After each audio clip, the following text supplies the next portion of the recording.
বিসমিল্লাহির রহমানির রহিম।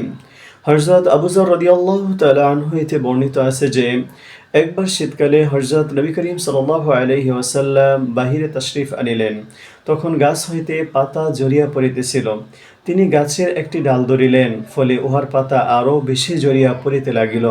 তিনি বলিলেন, হে আবু যর, মুসলমান বান্দা যখন ইখলাসের সাথে আল্লাহর জন্য নামাজ পড়ে তখন তাহার গুনাহসমূহ এমনভাবে জড়িয়া যায় যেমন এই গাছের পাতা জড়িয়া পড়িতেছে। তারগীব আহমদ। ফায়দা: শীত মৌসুমে গাছের পাতা এত বেশি জড়িয়া পড়ে যে কোনো কোনো গাছে একটি পাতাও থাকে না।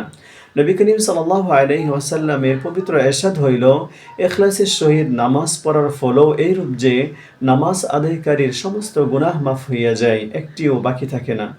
তবে একটি বিষয় বিশেষভাবে লক্ষণীয় যে পবিত্র কোরআনের বিভিন্ন আয়াত ও হুজুর সাল্লাল্লাহু আলাইহি ওয়াসাল্লামের বিভিন্ন হাদিসের কারণে উলামায়ে কেরামের অভিমত এই যে নামাজ ইত্যাদি ইবাদতসমূহের দ্বারা শুধু সগীরা গুনাহ মাফ হইয়া থাকে, কবিরা গুনাহ তওবা ছাড়া মাফ হয় না। এই জন্য নামাজ আদায়ের সাথে সাথে মনোযোগ সহকারে তওবাও ও ইস্তেগফারও করা চাই। ইহা হইতে গাফেল হওয়া উচিত নয়। অবশ্য আল্লাহ তাআলা যদি আপন দয়া ও অনুগ্রহে কাহারও কবিরা গুনাহও মাফ করিয়া দেন, তবে উহা ভিন্ন কথা।